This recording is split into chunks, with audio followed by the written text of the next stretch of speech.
when you look at happiness, studies of happiness, you look at the amount of time that people spend in flow, that timeless state of immersion. You're not checking your text, you're not checking your email, you're not thinking about your bills, you're literally present. Maybe you get there through music, maybe you get there through running, maybe you get there through good conversations, whatever it might be. But that is the number one signifier of human happiness. Why aren't we teaching that to kids? In the middle of a mental health crisis, record high depression rates and anxiety. Welcome back to today's Game Changers podcast. My name is Zach Story, and today I have a very interesting guest for us. We have the founder and president of Physiology First, the one and only David Bidler. David, welcome to the pod, man. Zach, man, I can't thank you enough for having me on and for your support of our work over the years. It's an honor to be here. I actually think the work that you're doing is paramount to kids' future, and I'll talk about that a little bit more in a little bit. I believe that a weaponized neurobiology is the only way for kids to have any future, given the reality they're going to live in today. But before we dive into these topics, I want to ask you a personal question about your own story, because I've been captivated by what I've read in your IG post about where you come from, your journey. You mentioned this insane pivot in life, and I just want to rephrase that by telling you a little bit about how I relate to it, because up until my son was born in 2014, I also used to drink every single day. I used to smoke a pack a day. I did drugs. We're talking about cocaine. We're talking about, was heavy on, just slipped my mind, that concentration pill, Jesus.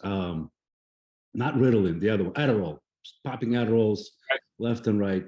So my son is what pivoted me. Realization of what I'm doing to my own body and how I'm going to raise my child was my wake-up moment. Now, before I ask you this question, I want to just read a couple of quotes from your own IG statements about your past. And this is a school dropout after 8th grade.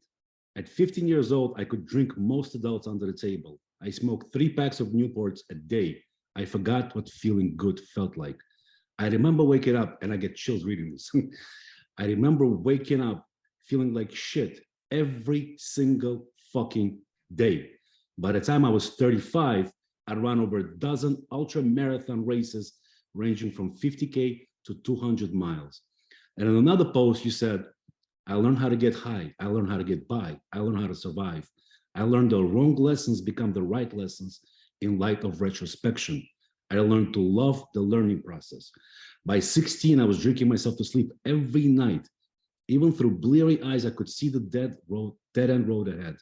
I made a pivot that changed my life. I decided to stop learning how to fit in the fucked up culture. I started learning about myself instead. We are the only animal that can study its own biology and upgrade it on purpose. So please talk about that pivot. I've never heard you speak about it on all the pods that I've listened to. Well, first off, again, it's an honor to be here on the Game Changers podcast, because it is time to change the game in how we think about learning, how we think about education, how we think about the future. And the fact that we've normalized not having a conversation about the future is a glimpse into the fact that we haven't really been invited to see ourselves as the people building it. The future isn't something that's happening. We're not spectators. We're not in the seats. We are the architects, whether we want to be moving and active and actually doing work, or that we want to be the people pointing the fingers at the people doing work. But that is all a collective endeavor called building the future together. And the fact that when I talk to young people, the fact that they haven't met many people inviting them into that power. We're not having a conversation, at least in America, about building America, about America's place in a global picture, about the future of a civilization. We're designed for these conversations. The only thing that robs us of our ability to recognize that design is enough comfort to numb us. Oh, yeah. And so my life began, or at least my journey in education began by getting kicked out of school young enough to have to figure out a lot of these tools and tactics on my own. I very easily, at the age of 14 years old, when I was asked not so hospitably to leave the New Jersey school system and not come back, I thought, well, okay, here I am on the streets of New Jersey, and I see a lot of paths. I see a path to a prison. I see a path to a cemetery. I see a path to a street corner with a sign. I see a path to crack and cocaine addiction, alcoholism. I see a path out of that that's probably just as dark, because a lot of people made it out of that area by making a lot of money in the ways that didn't benefit the roots of the community. And then really, it was really lucky for me, Zach, that I found a bookstore in Montclair, New Jersey. Wow. This little bookstore, I mean, it's still there. I go there all the time. I wish I could shout out the name of it. Maybe it's called Montclair Books. Shout out to the bookstore in Montclair. Shout And out. I come, you know, and I come across a book. I know I'd never read a book on my own. And I also, Zach, I never had books. I never had to read them in a compulsory fashion because I wasn't in school. Right. So the love of reading, nobody drained that from me. Nobody said, hey, by the way, learning and literature and poetry is a compulsory act that's graded by somebody else's assessment of your assimilation of the material. I just saw a lot of books and thought, well, hell, I have absolutely no guided educational path here. Maybe I should read what other people have thought about life. And it was very lucky for me that I came across as my first book, my first real, book I read on my own, was The Electric Kool-Aid Acid Test by Tom Wolfe. Okay, I'm going to have to read that one. It's incredible because he follows the merry pranksters and the entire movement that was happening in Berkeley in the 1960s. Mm-hmm. And a lot of the audience, or even me prior to that, thinks about this movement. Maybe you think about it as a bunch of sort of deadheads, a hippie movement, an acid dropping movement, a drug culture. But the reality is that it was a counterculture of neuroscientists, of poets, of writers, of academics, of rebels, of people who were represented the spectrum of people thinking about human consciousness. And they'd all collaborated down in Berkeley. And the story of the merry pranksters and that whole band of rebel thinkers thinking about the future of the human mind, it became a tree. Because you follow this branch and you're learning about Jack Kerouac, Neil Cassidy, and Allen Ginsberg, and Lawrence Ferlinghetti, and Gregory Corso, and the Beat Poets. And then you follow this branch, and you're learning about Timothy Leary and Aldous Huxley, and people that came out of academic culture, Gary Snyder, Ram Dass, right? These are people who were academics who got tired of the institution and broke free to think and learn on their own. And then, of course, you could follow it down to musical culture. I found Bob Dylan through that book. He's still my favorite artist. Oh, I found a world of musicians. I grew up on hip hop, which I still love. But I found a world of alternative music. And then you find the darker writers who still captivate me. You find the Henry Millers of the world. And that book was transformative because then I went back to the bookstore and I got another book. So let me learn this. And over my own development, because at that time I was still drinking and getting high pretty regularly, I grew up in a culture where my parents were alcoholics, but they had stopped drinking by the time that I was born. So I went to AA meetings with them, Zach, because they had no babysitter. Wow. I was in AA with them from age 6 to 12. And so what you get to hear in AA when you're a little kid is you get to literally, I mean, we talk about neurobiology. You see people who are driven by the desire for deep experiences. They took that desire and maybe their introduction to satisfying it was alcohol or it was drugs. But it is just as obvious when we understand our own neurobiology that that could have been the same desire to build a world-changing organization, to build a game-changing company, to be a breakthrough innovation. I went to a lecture, I'm going to fast forward and then come back. I went to a lecture later in my life by Dr. Pat Davidson that really helped me understand the relationship between dopamine and addiction. Right. I said, dopamine is the signifier of human intelligence. It's fundamentally, chemically what it is. And highly dopaminergic individuals are either going to rob a 7-Eleven or start a Fortune 500 company. You do not have a middle ground, and that's not a disorder. No. It's a double-edged sword and a blessing if you know how to swing the sword, right? So I circle that back because as I heard these similar stories of pursuit, these weren't people who said, hey, I'm satisfied with the mediocre, boring life that doesn't inspire anyone, including me. They said I was trying to do big things in the world, and also I was drinking heavy at night, and also the one thing caught me. It got me in the grasps of addiction. And then I lost my family, lost my job, I lost the things I had. I went on a dead-end road, crashed a car, hurt people, hurt myself, ended up in jail. I heard that story on repeat. Enough that I can kind of, hypothesize the ending. And for these people, the ending was, okay, they're in a new environment. They're learning about how to build a community that's positive around sobriety. And when I found that community in my own life later through Brazilian Jiu-Jitsu, I realized that the same things that drive us to the depths of despair and depression and addiction are it's the same neurochemistry that drives us to be game changers, impact makers, and work to make a difference in the world. So we have to, as you said, we have to understand our own neurobiology. We have to take the wheel. We have to show a generation of kids how to do the exact same thing. It's so interesting to me that a book changed. There was the pivoting moment in life. And just to kind of give you a little bit of information about like what I'm doing with my own kids is my son just actually finished. This is his third book that he published. He's 9 years old. Wow. His book is called Happiness is a Choice that he published with two other kids. He's also a blue belt in jiu-jitsu. He's a AAA hockey team. So I take fitness first and neurobiology first as our mantra. But the way I got to it is also through a book. When I was, so 2014 was kind of like my wake-up moment. My son was born. 3 years later, do you know who Ray Dalio is? Oh yeah, absolutely.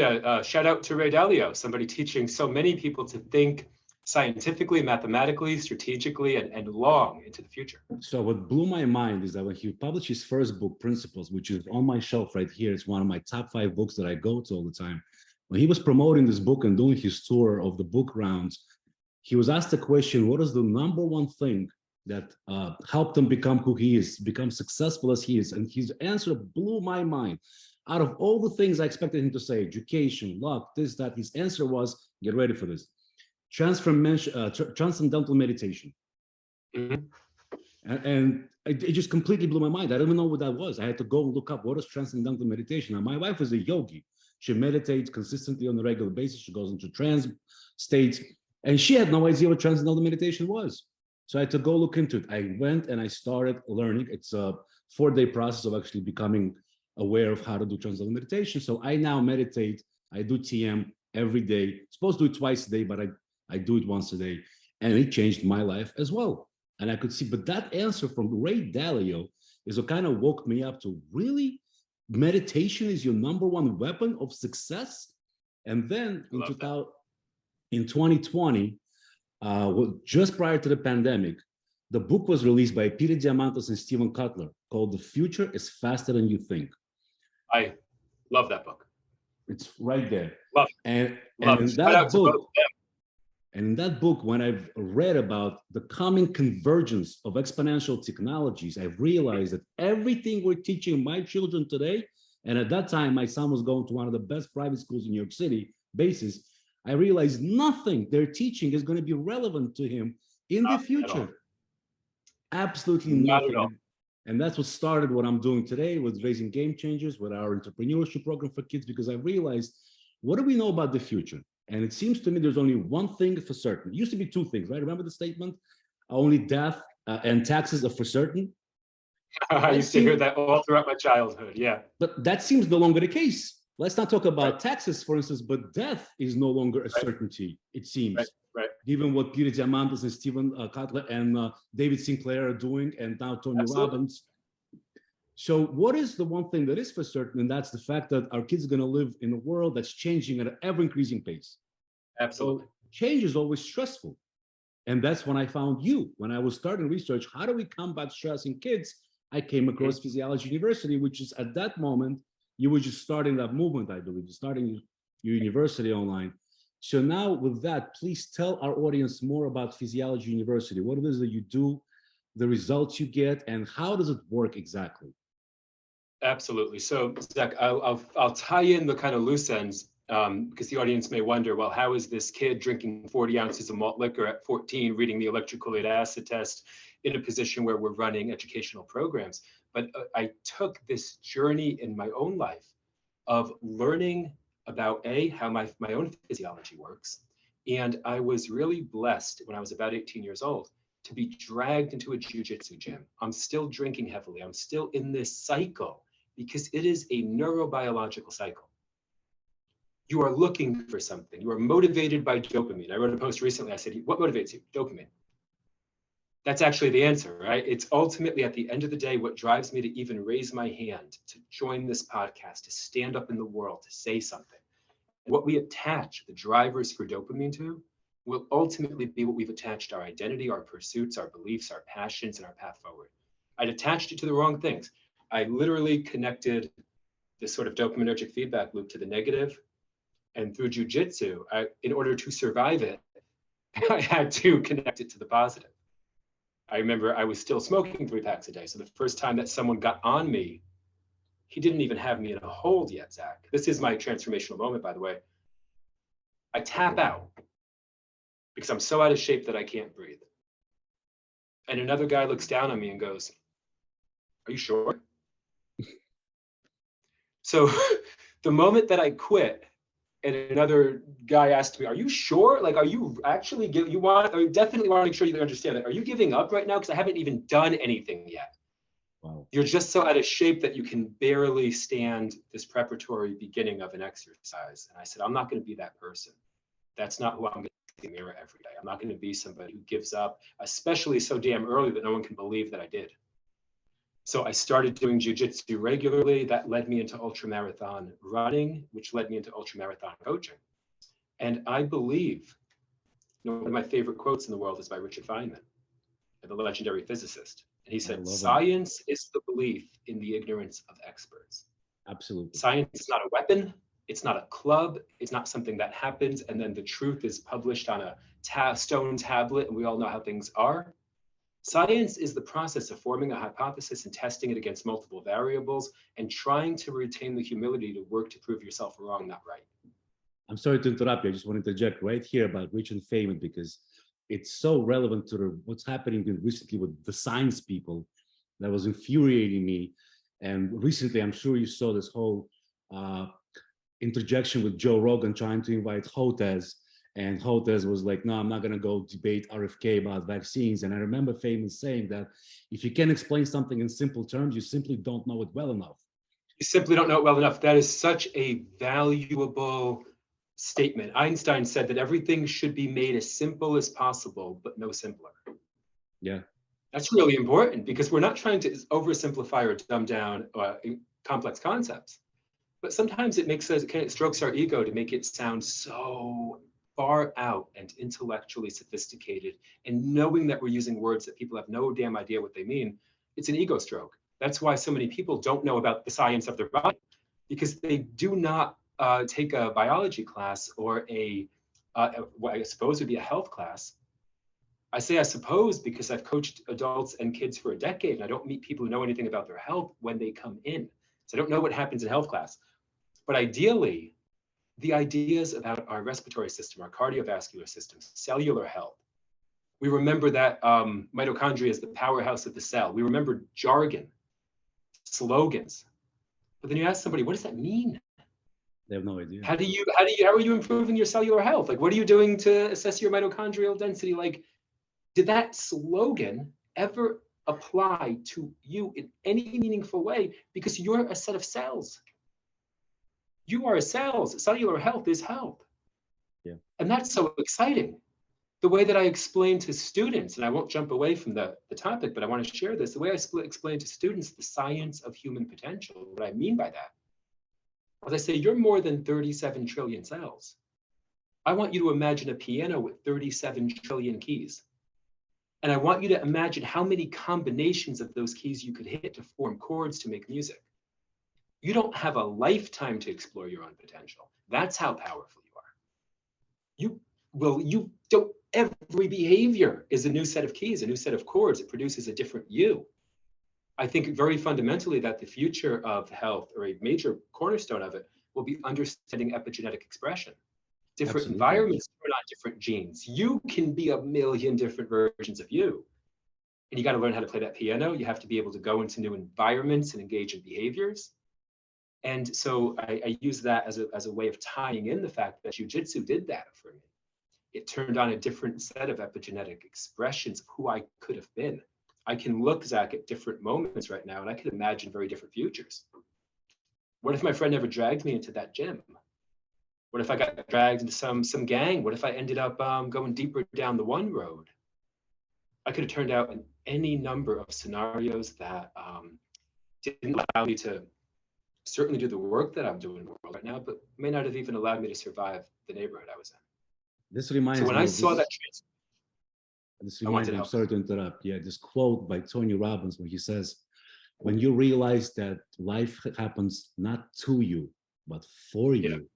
you really Yes. start kind of Yes. taking advantage of that. All the things that we think we kind of blame nature, we blame our luck for it, in reality turn out the biggest blessings down the road and kind of forge who you really are. And to that point is like, when I realized that and I learned that nothing great comes out of comfort zones, I literally talk to my son every day, like, well, we need to start every day doing the most difficult thing for that day. And once you do that difficult thing, everything else just seems so easy. Yes. And for me, as somebody who grew up fat, who grew up unhealthy, the most difficult thing to do every day is to lift. So I still struggle with nutrition. I still eat late. I have that problem. But at least every morning I wake up and I build a home gym. And the home gym I built for that reason. It's not as good as a regular gym by far. But what I do is I make sure my son sees me lifting every day, because kids learn by Yes. watching. Yes. Yes. You can't tell them something, but don't do it and expect them to do it. It's not going to happen. I love that, Zach. And what I'm going to do is we're going to play a little hop forward, hop backward here in our conversation. But this morning at 7 a.m., I host a free teen class at Physiology First University, the campus that I built, and we'll talk about the evolution of that. And kids come here at 7 in the morning, and you know what they do? They kick ass. That's what they do. They show up, they're smiling, they're high-fiving, they want to learn about breathing, they want to learn about brain science. And I told them this morning, we all got done with the workout. They did amazing, by the way. Shout out to Ava and everybody who's here this morning. And I said to them, you know what? The only thing that upsets me right now, because I don't allow the world to rock my frame. We talk a lot about frame control. I always tell the students, framework makes the game work, and I mean that. So the framework, your frame should not be so easily rattled. I said, but you know what does upset me? Is that you have a generation of adults right now that have decided that young people are lazy and that young people are entitled and that young people don't want to do anything. And they're looking at their own reflection and reflecting that on a generation that doesn't deserve it. I said, you kids, I don't even call them kids. They're not, even though one is 10. I say, you every day, your passion, your drive, your innovation, the fact that you're here at 7 in the morning. I said, you just won the day. It's only 7:50 now. And you already won your day. I said, I just want you to know that you are the leaders and you're inspiring. And you're inspiring a lot of people.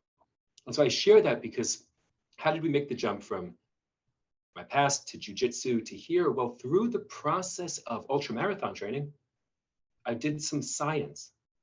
And what I mean is I took my body, I formed a hypothesis of what it might take to run across Rocky Mountains for 100 miles. And I tested it against multiple variables again and again and again. And so you can go and study physiology, but you don't learn physiology in a book. You learn physiology through the sport of life. If you want to learn how your body works, set a 100-mile distance across a rugged mountain range, grab some electrolytes and some food that you hypothesize will get you through, and then get it done. And then do it again and again and again and refine what you're doing. And when I got to the point, Zach, that I could refine it, I could do well in that world. And I'm by no means any elite ultramarathoner, but I did take the top 10 place in my first 100 by learning about how my body worked. I came in 7th. How long in my does it first take? 100. That particular 100 miler is a very high, it takes 24,000 feet of elevation. So in this particular race, Zach, you go 25 miles out, back, and in the middle are black diamond ski slopes.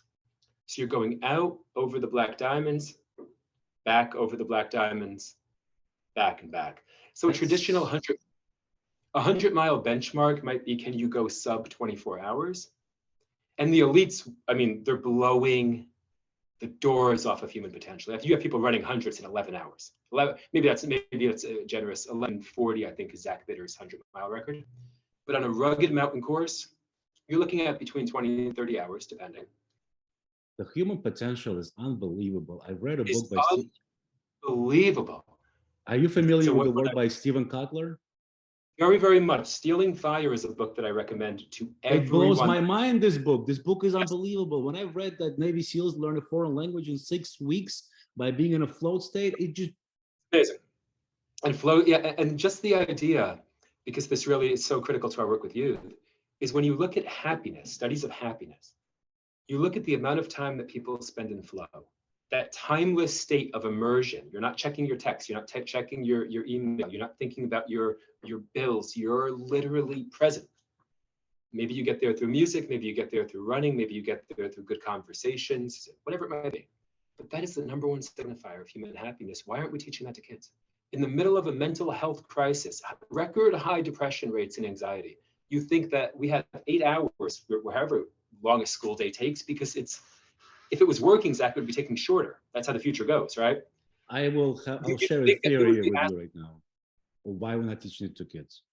I will share a theory with you. Because, yeah, so what do you think that is? So when I've learned about how education system actually came about in the United States, it was actually modeled from a Prussian model, which is Prussians built their system in order to create cannon fodder for their army and also factory workers to feed and clothe that army. So we adopted that model. And then also in the middle of last century, all these ex-robber barons, and at that time, like JP Morgans and all the other rich guys, they realized they need consumerism. They need to raise consumers who are going to be buying their products forever.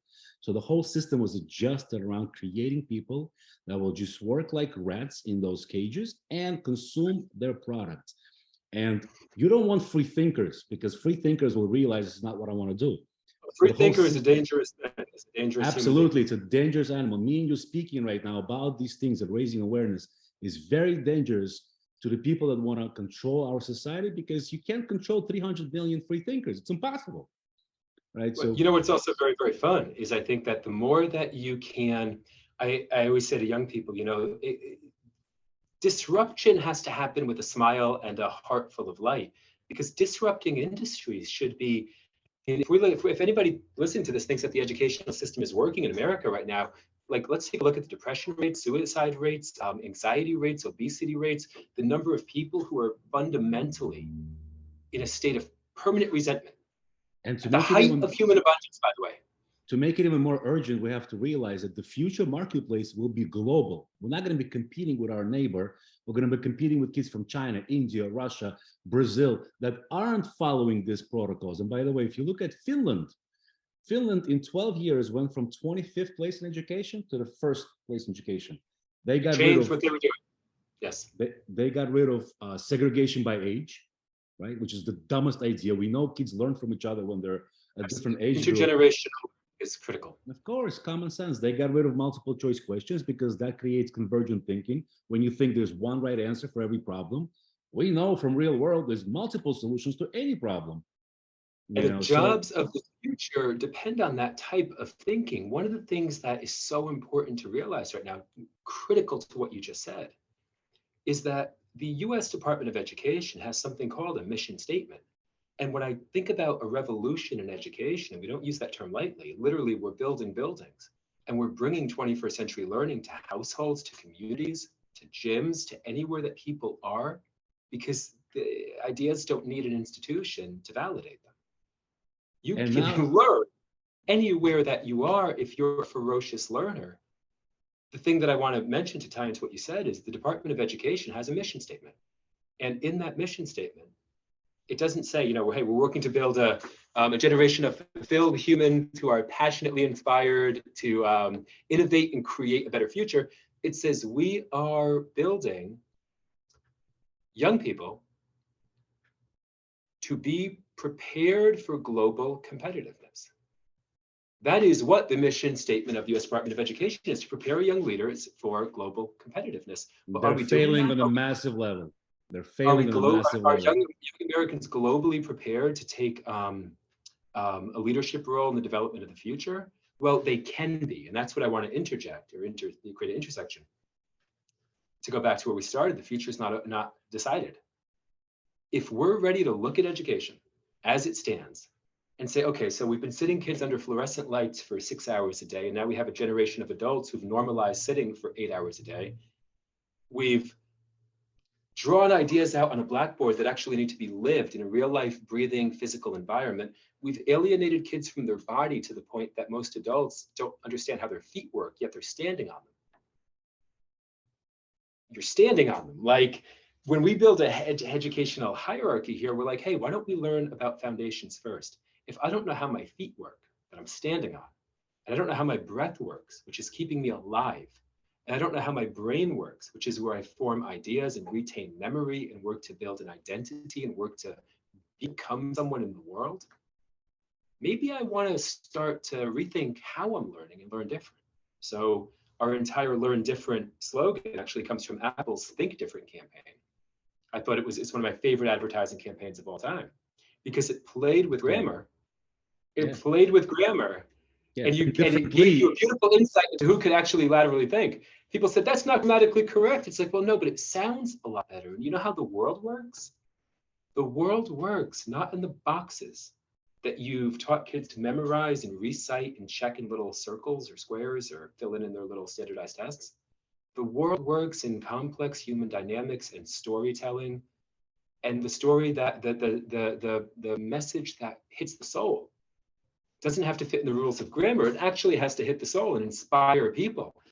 So if we can look at our next generation of leaders right now and say, this is going to be the future, not only of America, but of the world. This is actually the kids who are going to be politicians and decision makers and business owners and visionaries and game changers, and also drug addicts. And also having died too young from suicide. We lost 2 young people to suicide in the past year while we're working to build this organization. You know what conversation happened in the community afterwards? None. We have a generation community here, Zach, that cannot even talk about the most pressing issues. If you are watching kids dying in the backyard from self-inflicted wounds and you don't see that as important or worth talking to or about, we have really fallen off the ledge of being a future-thinking, caring, intergenerational society that's building the future. So we have to pivot. I want to zone in on this a little bit right now, because I've heard you say that before in the podcast where you talked about a girl who committed suicide and her social media feed were so heavy with making suicide look like a solution. But I also have actually a very intricate experience with that. One of my nephew's cousin, so he's not a relative to me, but was the maternal side of my cousin, committed suicide at 18, and he was on SSRI since he was 11. So I actually, I learned then that it's very actually common. And that's when I also learned, like, why are we doing this to children? Who is this? Who are these physicians that are recommending it? And now, I think last year, there was a study came out, an umbrella study from London, that actually undermined the entire study of psychology. That not psychologists, but psychiatrists are basically a fake, because the entire profession is based on chemical imbalance. And that umbrella study in London showed that all those studies that indicated that chemical imbalance is what leads to depression were all flawed. This entire premise is bullshit. That it's not a chemical imbalance, that kids who are agitated or they're anxious, like you said, they say I have anxiety, and I actually written it down the way you said it, is that they begin to personify transient psychological state. That's exactly what you say. They begin to personify transient psychological state. I have anxiety, instead of saying I feel anxious. How do I address it? You can't have anxiety. You can't have hunger. You can't have exhaustion. You can't have, we can't own transient temporary states. If I fill this water bottle up with espresso or whiskey, and I decide that either is a good choice for the rest of our conversation, it's going to change my physiological state tremendously. If I drank too much coffee, you would see the effects of that in my mannerisms and my behavior and sweat and pupil dilation and respiration and heart rate. If you could sense that, I would start to talk much faster. If I filled it up with whiskey, I haven't drank in decades. I'm trying to think of the last time I had a drink. It's been decades. So maybe I'd be face down on the table here, Zach, but neither one would be a psychiatric disorder. This is what physiology is. When you introduce a stimulus, an external stimulus to this particular biological system, it changes fundamentally how the system performs. And what I'd like to share with the audience, because I'm going to make a quick tie-in on our journey here, and then I want to share a stat about that. So how did we get to be running a campus? How did we begin to build Physiology First is a question you asked, and I don't want to leave it hanging. through my ultramarathon running and through eventually coaching people. And coaching is beautiful because it's no BS. I'm going to tell you that I can get your body ready and help you get your body ready to run 100 miles through rugged mountains. And that is all physiology. That is breathing, that is sleep, that is nutrition, that is electrolytes, that is hormones. Meaning, ultra runners tend to have incredibly high cortisol levels, they have a difficult time recovering. You see dramatic decreases in testosterone. You see the reproductive system incredibly compromised, and they just accept this as a badge of honor. Well, it's not a badge of honor. A badge of honor would be, hey, I'm still able to show up as a present human being in my life, and I can explore extreme sports, and it's not crippling my potential. So the more that I could take people through that journey of getting them ready for these big extreme endurance events, the more that I began to see the need to really make the connection to the sport of life. I know a lot of people who've run 100-milers, Zach, and when 2020 hit, none of that retained. They weren't like the spirit of resilience and we can overcome and we can prepare ourselves to develop and we can evolve on purpose and adapt. It was so domain dependent. And when they couldn't run ultras, a lot of them fell off in their mental and physical well-being. But people who were studying neurobiology and physiology realized that our mindset, our frameworks here, have to be able to transfer. Racing is training for what? For life. Jiu-jitsu is training for what? For life. CrossFit is training for what? For life. So as we began to build a skills-based program that looked at breathing, sleep, and nutrition, at the same time, we had more teenagers coming in here who were saying, you know, I have an anxiety disorder. I've been diagnosed with something. And I thought to myself, Zach, I do more baseline tests for a recreational runner trying to slightly improve their 5K than any one of these kids has ever received for the diagnoses that they're getting. And that's insane. No one's measured their heart rate variability, their sleep quality, their nutrition. They've not measured their metabolism in any fundamental way. They've not measured breathing biomechanics. So how would you ever know if a young person who you're claiming to have a psychiatric disorder isn't just a human being who hasn't gotten sunlight, movement, sleep, water?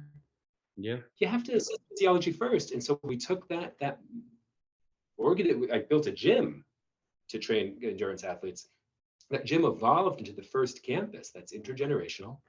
We train young people and their parents, and we train them we work to go beyond the gym and train them to learn about their bodies first, their physiology first. Start with our feet, move to our breath, learn about our heart, learn about our brain.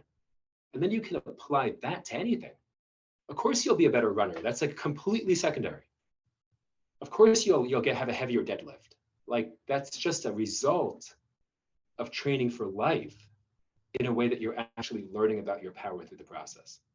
And our model for anybody listening is it's always free for kids. Take the barriers to health and fitness and blow them away. I don't need to charge 15-year-old kids. That's actually mind-blowing to me that you did it on nonprofit basis. And I actually wanted to ask, how do you fund them if you're doing it on a nonprofit basis?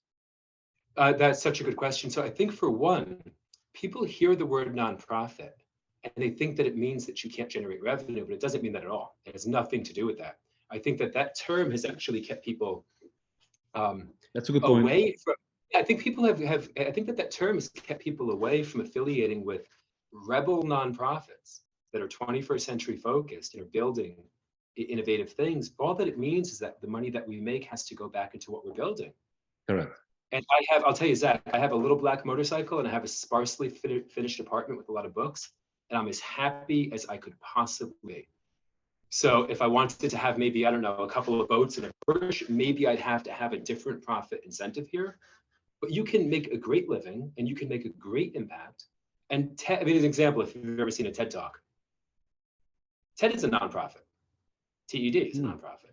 Some of the biggest game changers out there are nonprofits. It only means that revenue that you make has to go back into what you're building. And that satisfies me very much in terms of, I want to help build a global organization that reshapes education for the 21st century. And the more that we can build things that solve problems in our community, then revenue is not a problem. Right now, the fitness industry is having a revenue generation problem. And I don't mean fitness from equipment, and I don't mean fitness like technology. I mean gyms are struggling. They are. What I do when I consult gym owners, Zach, is ask them, what fundamental problem are you solving? The lack of burpees, is that a problem? Like, is anybody, just out of curiosity, everybody thought, man, if only I had more burpees and a weight vest in my life.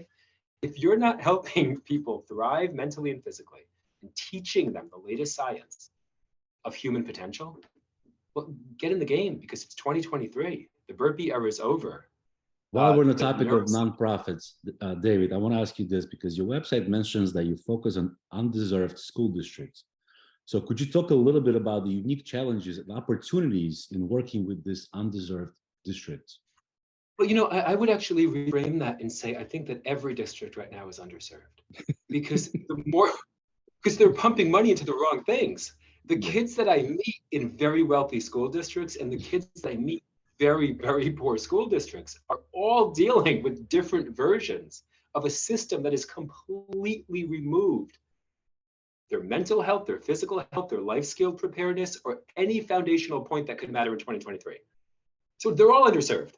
You know, you can put a couple more $1 million into making a fancier playground, but fundamentally, if we're not teaching these kids how to thrive in a wildly complex environment, the differences are.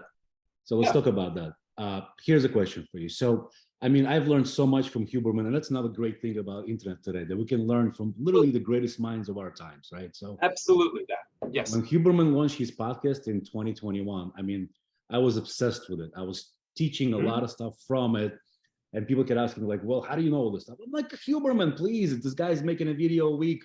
That's 2 hours of mind-blowing information. And that in his trainings, he taught me about the physiological size, that you can actually calm down your nervous system by doing quick inhales and then a slow exhale. And I tried to teach it to my son and I failed. I couldn't figure out how to do them, because when he's not anxious, he doesn't care about it. And when he's crying or anxious, we can't get there, you know, like, so how do you teach the breath work to kids that are young? Let's dive into this, because we just did this morning, a couple hours ago. So a way that I involved my own learning journey, because again, I hadn't gone to school, I got into coaching, I got into jujitsu, I got into learning about physiology, is I asked myself, well, who's the best in the world? Learn from the best in the world. I don't want to learn from anybody less. Why? You have a global free educational environment and you can learn from the best in the world. One of the first places I went in my learning journey was Huberman Lab.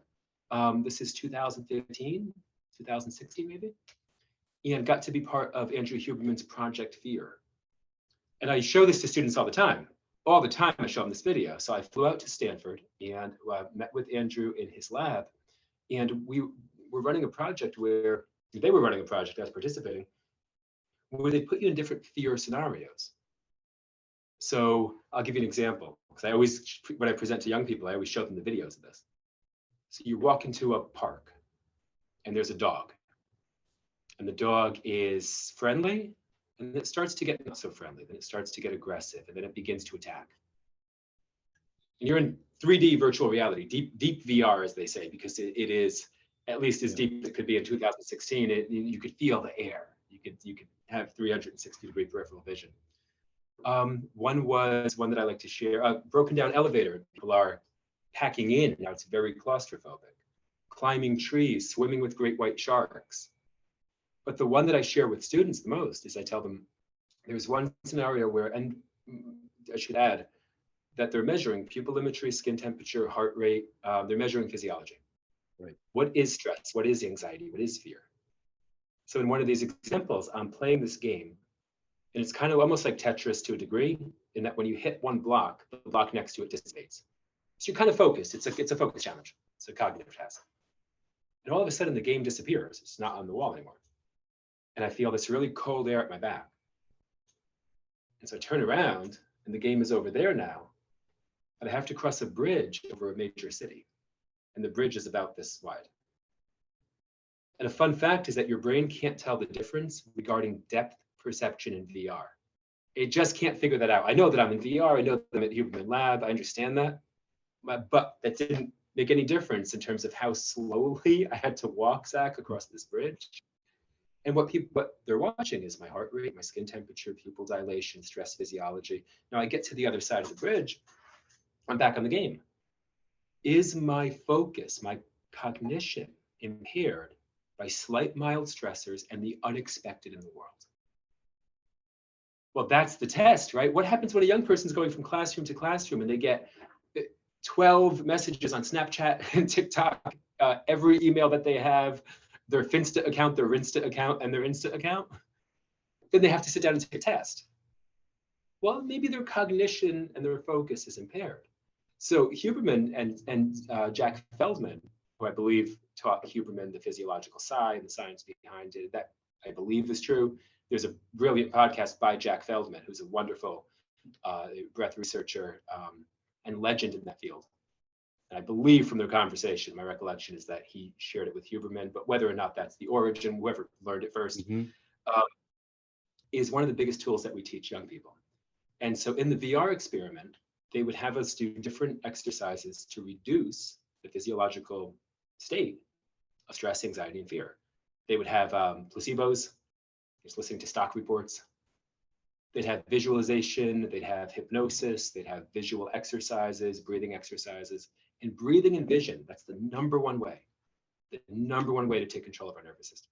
The number one way to lower our heart rate, lower stress, lower anxiety. And so I took that into our work here.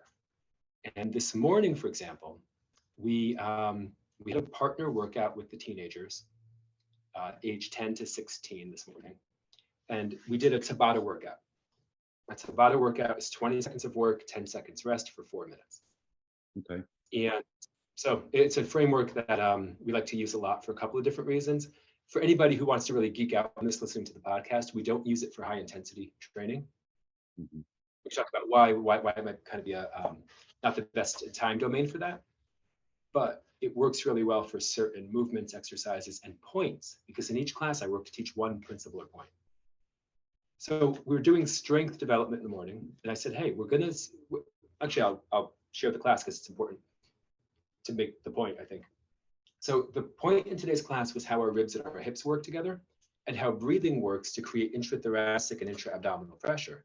I had all the kids take an inhale, and your audience can do this. Big inhale through your nose. What happens when I do a big inhale through my nose? Rib cage elevates and rotates up, shoulders externally rotate. Inhalation is a skeletal archetype. It's an archetype of the skeleton.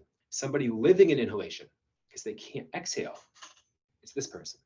Their back always hurts. They go to do deadlifts in that position, their back always hurts. Now take a long exhale through your mouth, long and slow, like you're fogging a glass up. Comes down. I had all the students do this morning, and they watched how the shoulders internally rotated, the rib cage rotates down. And what I taught them this morning is that the trick is to be able to take an inhale where you don't rotate up and rotate out, because now you can pack more air into the thoracic and abdominal cavity, and now you have a canister of support for your spine and a canister of pressure. And I said, that's the point I want you to remember today. Now, how does it apply to squats? We taught them how to squat. How does it apply to planks? We did planks in every position, the side, the front, the back. And then I said, how does it work when we're out of breath, so to speak? How does it work when we're trying to create spinal stability and control our breath, but we do something hard, aerobically hard? So I said, here's what we're going to practice together. So we're going to do a 20-second sprint with nasal breathing. We used assault treadmills and bikes and rowers. And I said, your partner is just going to hold a plank, organize their ribs and hips the way that we talked about, and control their breath. And then you're going to switch. Now you're going to come off that rower. You're breathing harder, but you still have an opportunity now to learn how to control your state, your body, your breath. And then next round, next round, next round, 4 minutes. All of them did a great job of maintaining nasal breathing, putting out 20 seconds of power, supporting each other as they held a great position with integrity. And then afterwards, what we didn't do in this class, but I've done in the class, is everybody's now has a heart rate that's pretty far up there, especially the last person off the sprints. Mm-hmm. I'll actually post a video on my IG tomorrow that shows this whole process. But you come off, your heart rate's at 170. And what I'll tell them is I want you to relax your body, and I want you to take a little inhale through your nose. And I want you to take a second inhale on top of that and fill up. Now I want you to take the longest, slow, softest sighing exhale like this. Now, usually at this point, Zach, I have a pulse oximeter on them, their blood oxygen saturation, and I have a heart rate monitor. It's the same device.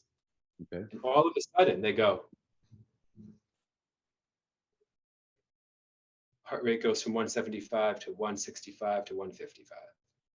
Just like that. And you again, 155 to 145 to 135 to 120. And it's such a moment of empowerment for them. Because you have just control your heart rate and your recovery and your stress with deep breath. The reason that that happens is when I take that second inhale, alveoli sacs in the lungs that have collapsed are reinflated. Get a little more oxygen to my lungs, but I also collect a little more CO2. And when I offload CO2 in a steady, controlled fashion, because if you do it in an unsteady, controlled fashion, you're hyperventilating. When you're controlled, for a number of physiological and biomechanical reasons, you lower your heart rate. So now I ask them, I say, where else does that matter? Where else can you do that? You have a job interview? Are you pitching an investor? Do you have a school project? Are you getting up to speak? Are you going on a date? Are you talking with your parents about something that's a challenge? Like, your ability to control your state in sport is training for your ability to control your state in the sport of life. Now you can lower your heart rate on command. Go do something big. Go do something scary. Go do something that gets you.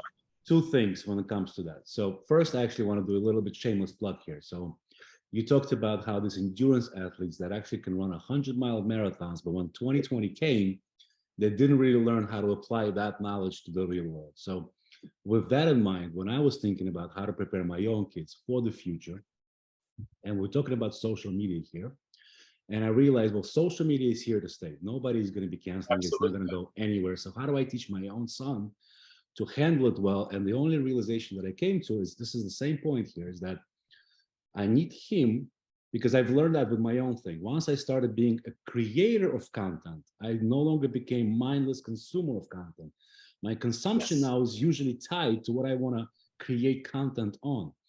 And so I reverse engineer it. And this is why we started doing entrepreneurship for kids at an early age, because one of the things we teach them there is right away become not a consumer, but a producer. When kids start creating content, they get off the mindless screening and scrolling, the doom scrolling ends.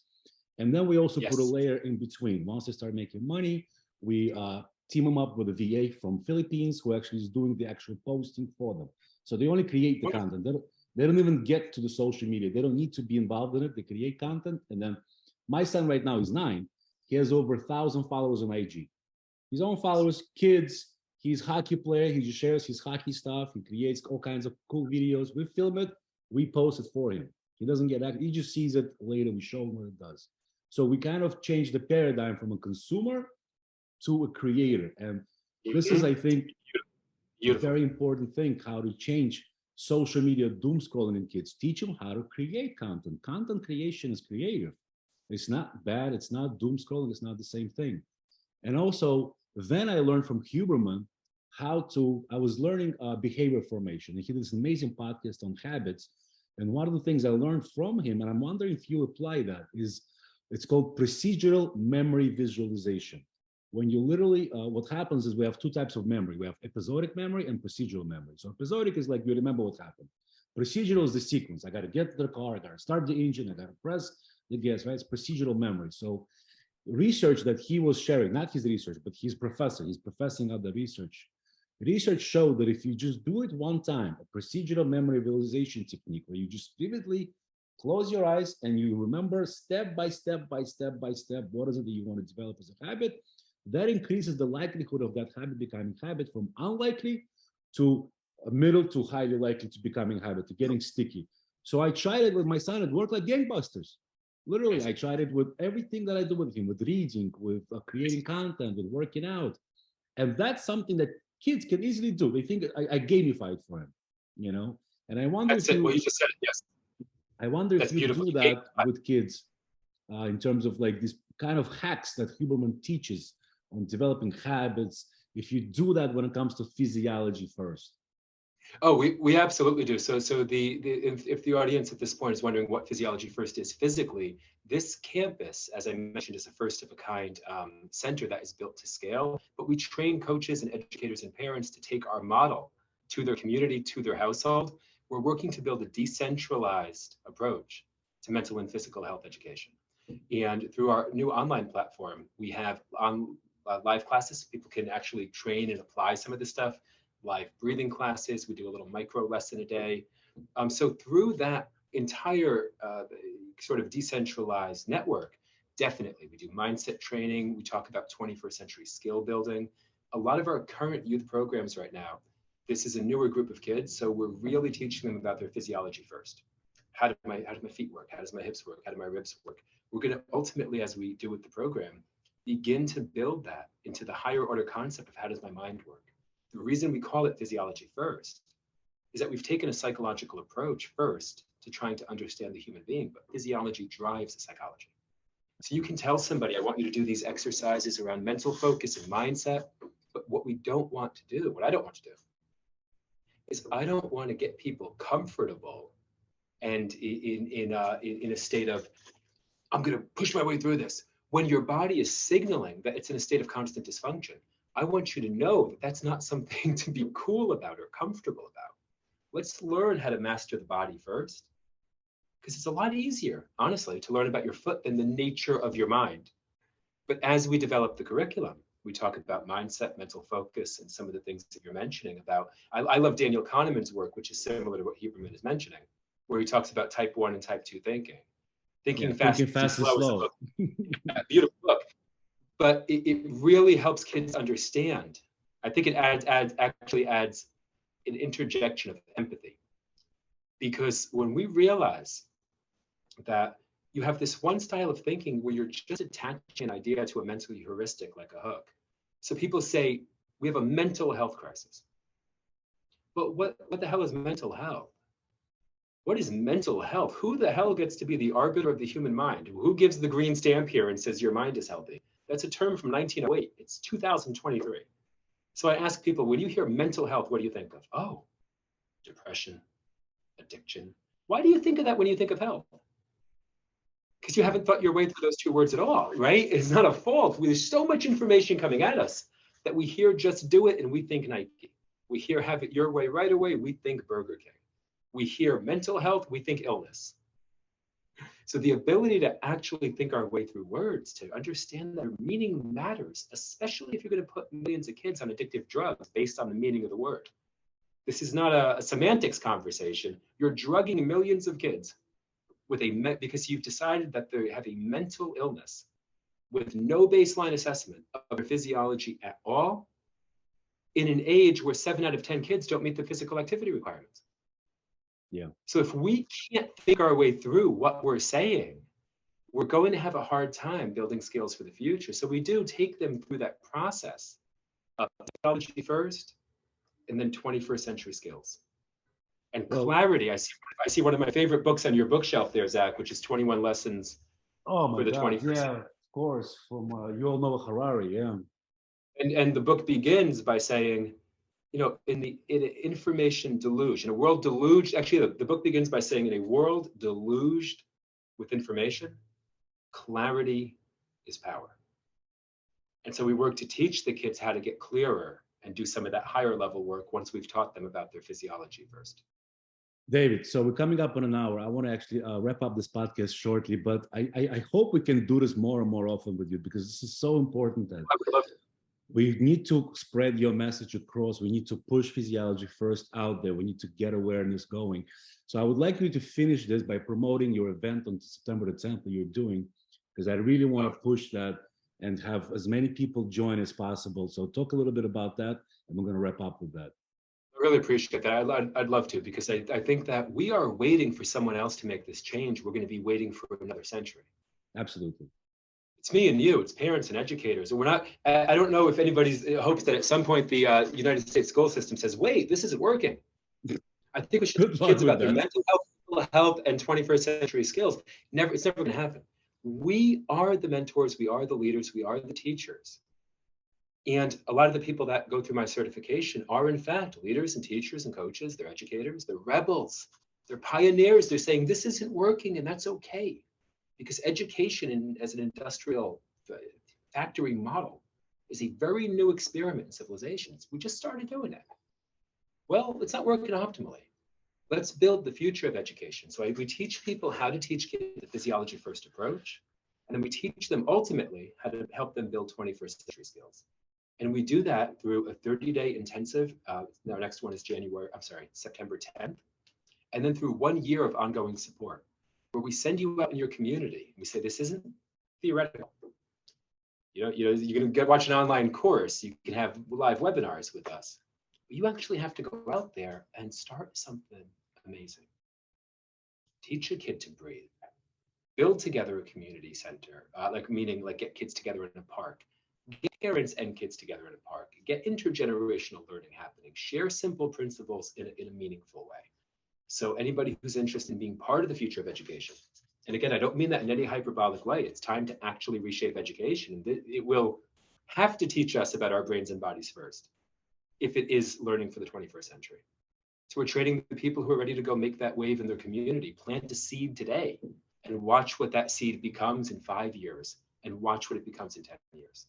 So that program kicks off September 10th, and we'd love anybody to join and work to shape the future, because we're ultimately training the kids who are going to build it. I love it, man. And we're going to drop a link in the description of this pod. But if you're listening, just go to physiologyfirst.org. You'll find all the information there. Join the movement and make sure you get your kids right, because the schools aren't going to do it for you. David, thank you so much for this, man. I'm looking forward to doing more pods with you. And as a matter of fact, since you're in Maine, you're not far from me. Next time I go on a hockey trip to Massachusetts, maybe we can do this live, man, instead of doing it virtually. It would really be wonderful. We have a big seminar this week, and we have 20 people coming from around the country to see the model. This campus used to be a screen printing shop with gutted out floors and no carpet, and the walls had holes in them. But kids came in with us, and we said, could we build something cool here? They said, hell yeah, we can, absolutely. So I think you're doing something super special, man. You're going to realize that there's some place in your community right now, wherever you are listening to this, that could conceptually be a campus. If we had adults ready to lead it, because you definitely have kids ready to learn. Absolutely, man. Thank you so much, David. Thank you, Zach. I'll talk to you soon, brother. Take care. Likewise.